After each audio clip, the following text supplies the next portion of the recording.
Hello everyone, my name is Annual, and today we have Frieren review and how to build. So sit tight and let's get on with the video. So Frieren is one of the newest collab characters for Epic 7, and she is a damage dealer who can be played in various ways. And before we get started, I will, on like her general use cases, I'll go over the different builds that you can use on her. So first and foremost, her most common build will be Speed Torrent, and if you are unable to use Torrent, then pretty much I think your only two other sets will probably be Crit Set, since she is DPS. Crit Set being a little bit low value, because over into endgame you probably want to be on Torrent Set instead.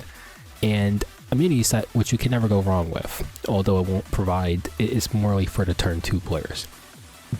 But for the most part, you want to be Speed Torrent, and your stat line can range from about maybe 230 speed up until I think a maximum of like maybe 260 speed. You want to land somewhere near 4k attack. Frieren has a very high base attack, so getting near 4k attack will be pretty good. And your crit damage wants to lie somewhere near 300 if you can. If you're struggling to get to 300, the amount of crit damage I have is pretty good. You just want to balance your attack and crit damage around these numbers. So if, for instance, if you have around 300 crit damage and you have a little bit lower attack for 3.9k, that's okay. For instance, I have higher attack but a little bit lower crit damage because I'm pretty fast. And if you want to drop some speed so you can get higher damage, you can do that as well. Her artifact is always going to usually be her own. If you don't want to use her artifact for some reason, for instance, maybe you're doing some little PvE content, you could probably use Time Matter. You could use Tag Hell's book if you don't have her own artifact, so she starts with souls if you're using it for PvP. And maybe some damage amplification artifact like Symbol or something else if you're once again using it for some other content where you don't need a book. For PvP, I think you want to have a book, but if you're using it for PvE, you don't really need the book. You'll get enough souls. Now her second build is a little bit on the slower side, where you're pushing her damage as high as you possibly can, and you're going to be flowing around 180 speed.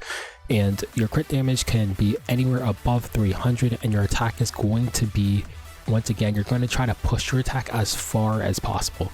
So if you don't have the gear, I think 4.5k is doable. And once again, you're going to push your crit damage as high as you possibly can. But you want to be around 5k attack and 300 crit damage. And you're going to be lowering your speed around 180. And this is perfect to use with characters like, for instance, with Ahmed, so you bridge up Frieren to the start of the line, or Cockrillis, Amopera, and so on and so on. You're using a bridge to bring up Frieren, and you're playing for this high damage.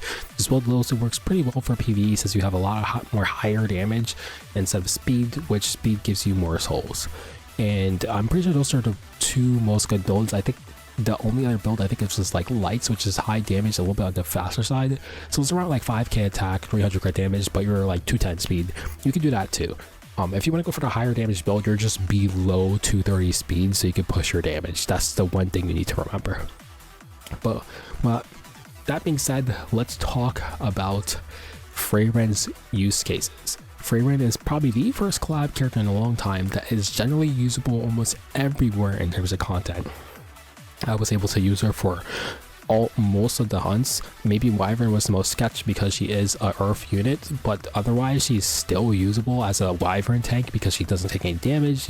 And for the other hunts, it's pretty much the same applicable reason. She doesn't take any damage. She's just a damage dealer that doesn't take damage.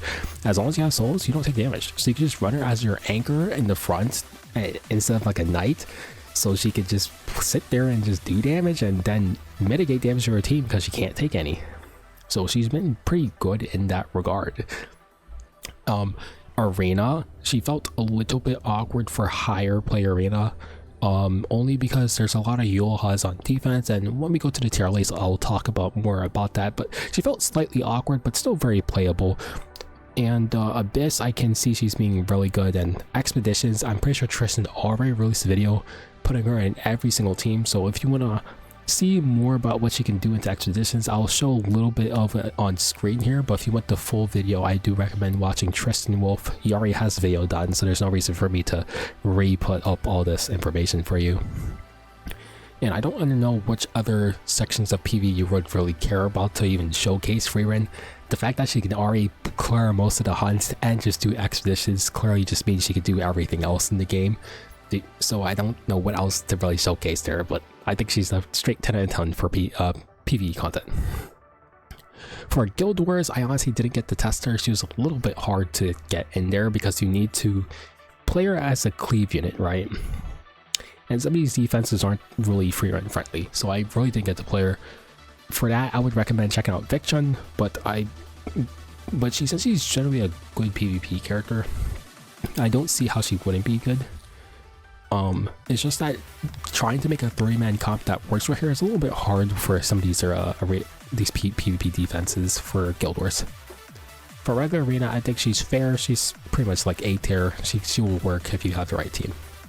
And I think lastly will be RTA. RTA, I think she's a pretty top tier character because of Ahmed, and she can just be paired with a lot of things due to the focus and fighting spirit buff. With that being said, let's take a look at the tier list. I put these in all of my videos so you have a general thought of what to do with your characters. And pretty much here we go.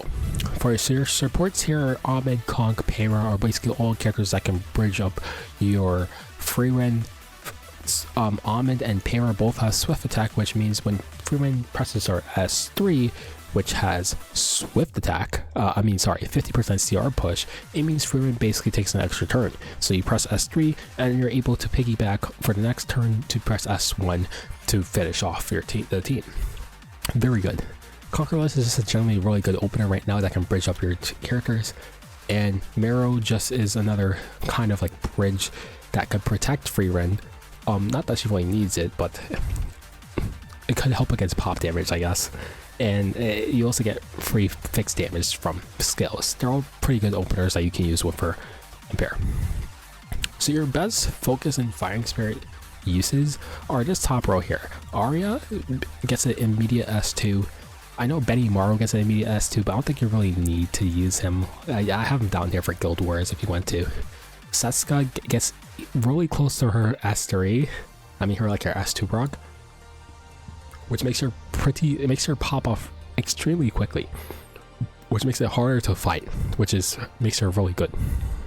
Cavill immediately procs his S2 off of Frieren, which makes cleaving really cool. Now, unfortunately for RTA, I don't know how viable it is to get Cavill into the match, so I won't really say he's a good RTA character with Frieren, but if you're trying to farm stages in PvE, having Frieren plus Cavill easy clears stages because you get the immediate proc every single time.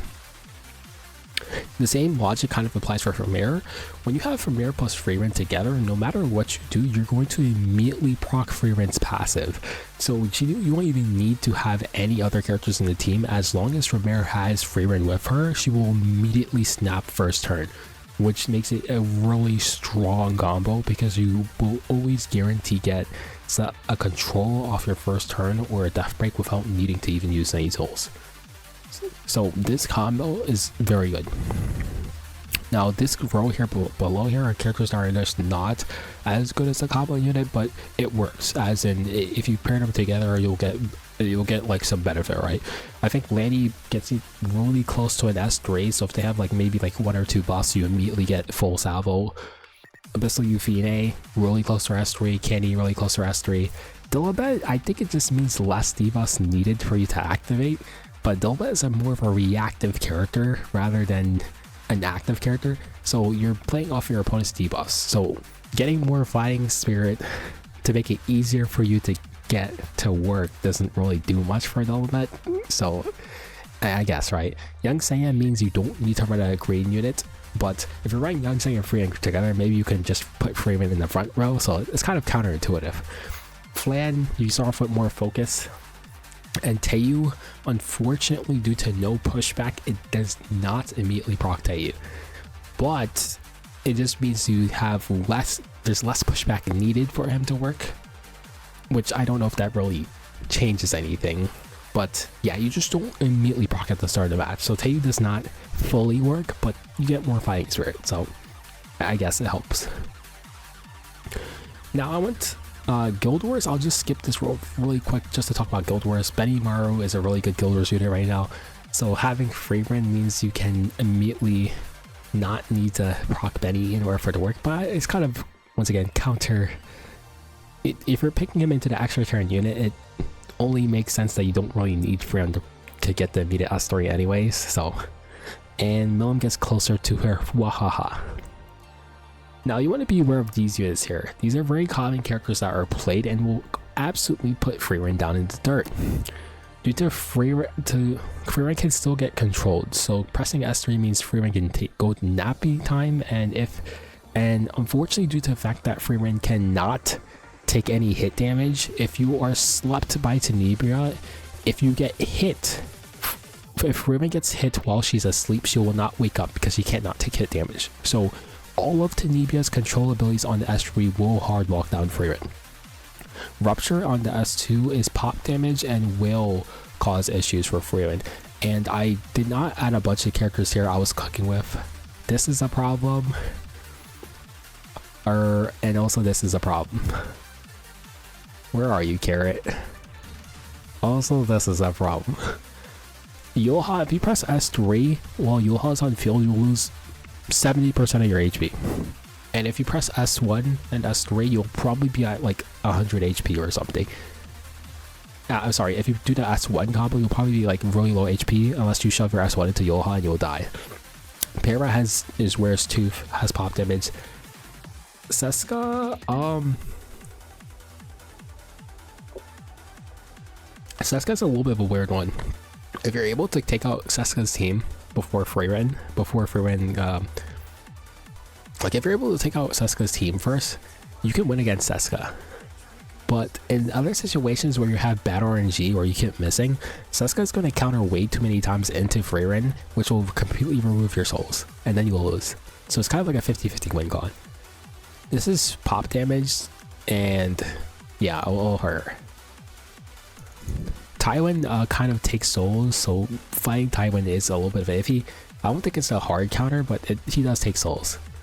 Bellion's a hard shutdown to Frieren. It completely yoinks all of her souls, so that means if you do not kill the enemy team fast enough, all Bellion needs to do is press an S1 or an S3, and then Frieren will probably die.